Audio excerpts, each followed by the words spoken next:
प्यारे बच्चों एवं वरिष्ठ एवं कनिष्ठ सज्जनों, आप सभी को एजुकेशन मैनेजमेंट क्लासेज में हार्दिक स्वागत करता हूँ, जोहार करता हूँ, नमस्कार करता हूँ, सलाम अदा करता हूँ। आज का जो टॉपिक है वो 10 क्लास के निर्देशांक ज्यामिति से है, जिसको हम लोग इंग्लिश में कोऑर्डिनेट ज्योमेट्री कहते हैं। तो इसमें निर्देशांक का मतलब होता है, मेरे प्यारे भाई बहनों, निर्देशांक में दो अक्ष आते हैं, एक्स अक्ष वाई अक्ष। एक्स अक्ष को भुज कहते हैं और वाई अक्ष को कोटि कहते हैं। उसी पर विशेष ध्यान देना है और उसी से आपका और इसमें क्या था, रेखा जो दोनों तरफ बढ़ता है, जिसका कोई निश्चित बिंदु नहीं होता है, वो रेखा होता है। रेखा के खंड को ही रेखाखंड कहते हैं। तो इस चैप्टर से आपका 10 क्लास में 2021 के जेएससी बोर्ड में 6 नंबर आने वाले हैं, 3+3। तो एक क्वेश्चन नंबर 21 में रहेंगे और एक क्वेश्चन नंबर 22 में रहेंगे।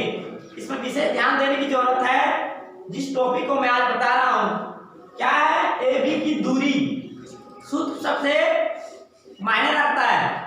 आप कृपया सूत्र को पहले याद कर लें और उसको माइंड में कब करने के बाद हिसाब को देखें, एक सदे तो सब सदे, और ऐसी सूक्ति को अपने जीवन में चरितार्थ करें। यही आप लोग से मेरा कामना है। आई होप, मैं आशा करता हूँ कि आप लोग बनेंगे दक्ष और पाएंगे अपना लक्ष्य।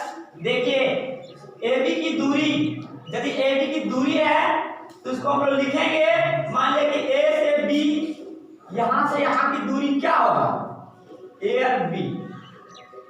तो यहां से यहां की जो दूरी हम निकालेंगे उसको सूत्र में डालेंगे। जैसे आपका अगर क्वेश्चन रहेगा 2, 3, यहाँ ये बिंदु का मान है 2 और 3 है, और जी बिंदु का मान है 1 और 4। यहाँ से यहाँ तक दूरी निकालना है। इसके निर्देशांक में सूत्र दिया गया है। सूत्र क्या है, √x2 - x1 के whole square plus y2 - y1 के होल स्क्वायर। तो ये जो देख रहे हैं, ये जो है 2 और 3, ये आपका x1 है और ये आपका y1 है, और ये आपका x2 है और ये आपका y2 है। ध्यान दीजिए, इसको हम लोग इस तरीके से सीखने के बाद इसमें हम पुट कर देंगे, इसमें हम उनको बैठा देंगे, और बैठाने पर मेरा क्या बन जाएगा, ए बी की दूरी जब हम निकालेंगे तो ए बी की दूरी बराबर हो जाएगा डायरेक्ट, जिसको फॉर्मूला याद है उसको कोई दिक्कत नहीं है, डायरेक्ट यहां से बैठा देगा 4 - 2, इसका होल स्क्वायर कर देंगे, प्लस y2। तो y2 का मान क्या है, 1, माइनस फॉर्मूला होता है, माइनस डालिए, और y1, तो y1 का मान है 3 डालिए, इसका होल स्क्वायर कर दीजिए।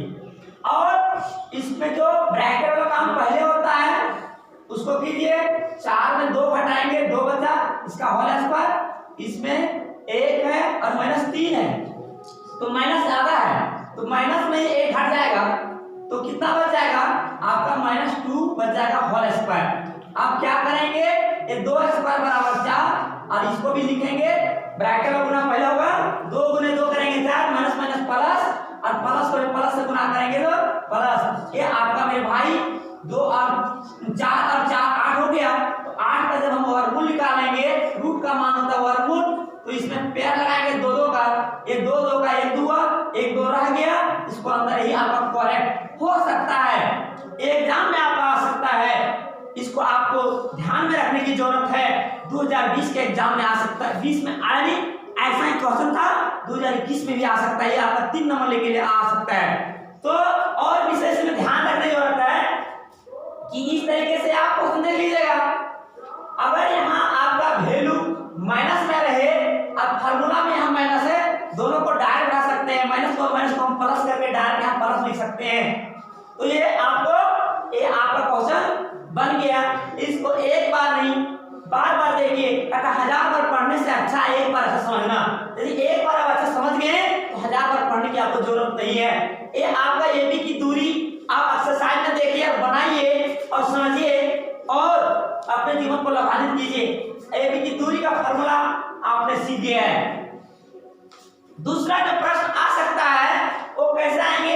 या तो आपका इस तरीके से आएगा, रेखाखंड ए बी के मध्य बिंदु के निर्देशांक निकालना है। मध्य बिंदु क्या है, जहां निर्देशांक आएगा वहां समझिए कि एक्स एक्स और वाई एक्स दोनों वैल्यू को चाहिए। तो यहाँ मान लिया ए बी एगो रेखाखंड है, उसका मध्य बिंदु पी है यानी एक्स और वाई है, तो उसका मध्य यानी पी माने पी के निर्देशांक क्या हो जाएंगे यानी एक्स वाई को मान जब निकालेंगे तो मध्य का मतलब होता है जोड़ लेना और जितना उस भाग देना। मध्य का आप जानते हैं सभी प्रश्नों का जो बटे प्रश्न की कुल संख्या। तो ये आपका मान लिया यहाँ से यहाँ इस तरीके रहता है, क्या से गुजरा है बीच में पी बिंदु है, इसका मान लाना है, एक्स और वाई का मान निकालना है। तो क्या करेंगे, ये आपका x1 है, ये आपका y1 है, ये आपका x2 है, ये आपका y2 है। तो आप क्या कीजिएगा, x1 यानी x1 और y1 को जोड़ लीजिएगा और 2 से भाग दीजिएगा। क्यों, क्योंकि ये 2 है, 1 2 2 है, 2 से भाग देंगे। आप देखिए y का मान निकालना है तो y वाला हम क्या करेंगे, ये y1 प्लस y2 बटे 2 इसको मैच करते हैं। ये रेखाखंड AB के मध्य बिंदु के निर्देशांक आपका जो यहाँ लिखिएगा वही वैल्यू होगा। इस तरीके से आप निकालिएगा, आगे बढ़िएगा।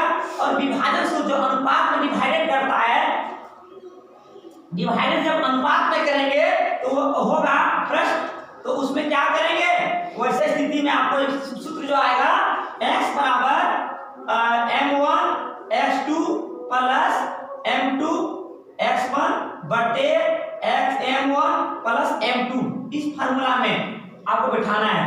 अब y बराबर जब निकालेंगे तो m1 y2 plus m2 y1 बटे m1 और m2 प्लस m2। इसको क्या करेंगे, आप ध्यान रखिएगा क्या ट्रिक है इसका, x कहेगा तो mx लीजिए, mx प्लस यानी 1 2 2 1 आया तो 12 के में साथ कर सकते हैं। और नीचे तो आपका m1 m2 होगा, ये अनुपात में आता है। तो ये क्या हुआ, रेखाखंड को अनुपात में डिवाइड करेगा तो ऐसा हम फार्मूला का यूज करेंगे, m1 प्लस m2 यानी m लिखे 1 2 लिख सकते हैं। y कहेगा तो y को my प्लस my 1 2 2 1 यानी 12 21 और फिर नीचे लिख देंगे m1 प्लस m2। इस तरीके से आप इसको फॉर्मूला को हल कर सकते हैं और आगे बढ़ सकते हैं। इसमें क्या होगा, इसमें ऐसे हिसाब आ सकता है और ऐसे हिसाब को आप लोग और अच्छे से बना सकते हैं। आगे देखिए इसमें जो हिसाब है कि कैसे आ सकता है, इस हिसाब को आप लोग इस तरीके से बना सकते हैं। मान लिया ए और बी एक रेखाखंड है जिसका वैल्यू दिया गया है 1 -1 7 और आपका 4 और ये -3 दिया गया। इसको ये रेखाखंड को अनुपात में विभाजित करते हैं 2:3 में और इसको काट देता है, यहाँ पर काटता है। मान लिए इसको हम लोग P मान लिए, तो इसका निर्देशांक निकालना है, x और y का मान आपको प्राप्त करना है। तो ऐसी स्थिति में आप क्या करेंगे, आप वही फार्मूला जो आपको लिखे, ये आपका x1 हो गया, ये आपका y1 हो गया, ये आपका x2 हो गया और ये आपका y2 हो गया। और ये तो आपका m1 हो गया, ये आपका m2 हो गया। अब x बराबर जो कह रहा है वो फार्मूला यूज कीजिए, mx प्लस ms, तो बताया था ना 1 2 बैठाइए 2 1 बटे m1 प्लस m2, इसमें आप पुट कर दीजिए। m का मान क्या है, m1 का मान 2 है, 2 लिखिए, ब्रैकेट दीजिए। और x2 का मान क्या है, x2 का मान 4 है, यहाँ 4 लिखिए, प्लस का चिन्ह दीजिए। m2 क्या है, 3 है, आप 3 लिखिए मेरे भाई। और क्या है x1, ब्रैकेट दीजिए, x1 7 में 7 दीजिए बटे m1 आपका 2 है, m2 3 है। आप क्या का ब्रैकेट को तोड़ दीजिए, क्या हो जाएगा 4 दूनी 8 है ना, प्लस में कोई अंतर नहीं होता है, माइनस माइनस में अगर आएगा कोई अंतर नहीं होगा, लेकिन दो चिन्ह आएगा प्लस माइनस माइनस होता है। अब ध्यान दीजिए, प्लस गुने प्लस बराबर प्लस, 7 के 21 हो गया, इसको जोड़ देंगे 5 हो गया, इसको जोड़ेंगे तो और कितना हो गया, ये आपका 29 हो जाता है। 29/5। देखिए आप कहीं गलती तो नहीं किए, गलती नहीं किए तब आप करेक्ट होगा, तो गलती किए हैं तब करेक्ट नहीं हो सकता है। तो इसमें आपको M1 आपका है आपका 2 और x2 आपका है 4, तो 4 दूनी 8 हो गया, और ये आपका अभी कितना है 3 है, 7 के 28 हो गया। तो इस तरीके से हम देखते हैं ये आपका ए मान आएगा। अब y का मान लेंगे तो क्या करेंगे, आपका my बटे M1 प्लस M2, तो यहाँ 1 2 आया था 2 1 पुट कीजिए। अब इसको बनाइए, इसमें डालते हैं, अब क्या हो जाएगा आपका M1, तो M1 आपका हो गया 2 ब्रैकेट y2, तो y2 का मान आपका है -3 प्लस और M2 3 ब्रैकेट दीजिए, ब्रैकेट दिए, उसके बाद क्या लिखना है M1 y1 लिखना है, तो y1 का मान हो गया आपका 7। और आप क्या करेंगे, आप इसको ये 2 + 3 इसको गुना करेंगे तो ये -6 हो गया, ये प्लस 21 हो गया बटे 5, इसको जोड़ेंगे घटाएंगे क्योंकि प्लस अधिक है, ये 15/5 आया, इसका काट देंगे 3 आंसर आएगा। अब इसमें आप ध्यान दीजिए, इसमें हम लोग मिस्टेक कर दिए, सॉरी हड़बड़ी में होता है गड़बड़ी, इसलिए हमारा ये है हमारा कमजोरी, इसको यदि हम हटाएंगे अपना कमजोरी तभी भरेगा हमारे ज्ञान की तिजोरी। क्या किए, हड़बड़ी में ज्यादा फास्ट बनाने के कारण आप लोग से मुझे सॉरी करना पड़ रहा है, क्योंकि मैंने हड़बड़ी में बहुत ज्यादा, हमारा लक्ष्य है कि आपको लक्ष्य तक पहुंचाना है और बहुत फास्ट बताना पड़ता है, क्योंकि बहुत सारे बच्चे वीडियो को बीच में ही छोड़ देते हैं। लेकिन मैं एक बात आपसे रिक्वेस्ट करता हूँ कि जब आप देखते हैं वीडियो को, जब तक लास्ट नहीं पहुंचते हैं तब तक नहीं सोना चाहिए। जिस प्रकार खरगोश, और जब कछुआ में जब वादी हुआ था तो खरगोश सोचा कि हम तो तेज है, बीच में ही सो गया, मंजिल तक नहीं पहुंच पाया। इसलिए आप जो देखते हैं अच्छा से देखिए, और अच्छा से यानी जब तक मंजिल नहीं पहुंचते हैं तब तक मत रुकिए, यानी चलो उठो चलो तब तक चलो जब तक मंजिल ना मिल जाए। मैं आपसे मैं यही निवेदन करता हूँ। और आपको देखिए आ गया M1, यहाँ मैंने क्या किया था 2 पुट किया, और यहाँ x2, तो x2 आपका जो है ये 4 पुट कर दिए, और ये आपका ये आपका क्या है M2, ये 3 पुट किए थे, और यहाँ पर x1 को पुट करना था, माइनस आपको पुट करना था -1, जो मैंने 7 को पुट कर दिया। विद्यार्थियों को यही गलती होता है, गलती आदमी को चलना सिखाता है, और जो समझ जाता है वो सफलता को पा ही लेता है।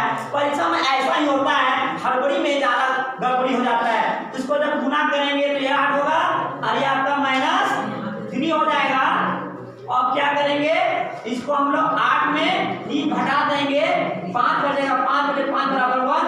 यानी पी के आपका जो निर्देशांक निकले मेरे भाई, पी के निर्देशांक बराबर आपका क्या आया, आपका 1 और ये आपका 3 आया, यही आपका आंसर हुआ, करेक्ट हुआ। और ये आप जरूर देखिए और सीखिए। अगला जो क्वेश्चन आ सकता है, 3 प्रकार के प्रश्न पहले पूछा जाता था, लेकिन आपको इसमें सिलेबस के अनुसार जो चेंज किया गया 20 में, तो 20 में भी चेंज किया, तो 21 में भी क्वेश्चन आपका 6 नंबर आएगा। त्रिभुज के क्षेत्रफल निकालना है, तो इसे स्थिति में क्या करेंगे, 1/2 x1 bracket y2 minus y3 plus x2 bracket y3 minus y1 plus x3 bracket y1 minus y2, इसमें पुट करेंगे। उसमें त्रिभुज आपका ऐसे रहेगा ABC, यहाँ भी आपका 2 निर्देशांक रहेंगे, यहाँ भी रहेंगे, यहाँ भी रहेंगे। इसको x1 y2 x3 और y3 मानेंगे, ऐसे तरह पुट करेंगे। आप इसको आड करना चाहते हैं ट्रिक मेथड से, तो आप ऐसे आप कर सकते हैं। आप x1 1 2 3 तो हो जाएगा, ब्रैकेट वाला अंदर वाला करना है तो 27 31 12। इस प्रकार आप मोबाइल नंबर याद करते हैं अपने रिश्तेदारों का, अपने तो तुरंत आपको आ जाता है, आपसे बात हो जाता है। उसी प्रकार इसको आप याद कर सकते हैं और आगे बढ़ सकते हैं। अब इसमें पुट करके आप अपने हिसाब को बना सकते हैं। तो आप लोग से मेरा यही निवेदन है कि इसको अच्छे से समझें और बनाएं, बार बार प्रयास करें और अपने जीवन में सफलता को प्राप्त करें। अभी जो है ये मैं आपको प्रश्न दे रहा हूं, आप लोग प्रयास कीजिए और अपने जीवन में अपने लक्ष्य को पाइए। आप देख लीजिए, बुक को देखिए और बुक देख के बनाइए। और मैं आपको सार बता रहा हूं, आपका जीवन संवर जाएगा यदि आप सुधर जाएंगे तो आपको देखकर दूसरे भी सुधर जाएंगे। मैं तमाम भाई बहनों से निवेदन करता हूं कि इसको आप देखिए, लाइक कीजिए, शेयर कीजिए और अपने मंजिल को पाइए। आप सभी भाई बहनों को मैं धन्यवाद देता हूं। आप और वीडियो में जो भी त्रुटियां होता है, हड़बड़ी में गड़बड़ी हो जाता है, उसे आप कृपया माफ कीजिए। लेकिन मेरा लक्ष्य होता है आपको अधिक से अधिक सिखाना, और यदि आप सीख जाएंगे, यही मेरा कम नहीं है। भले मुझे गम हो लेकिन ये हमारे लिए कम नहीं है। आप सभी विद्यार्थियों को मैं धन्यवाद देता हूँ।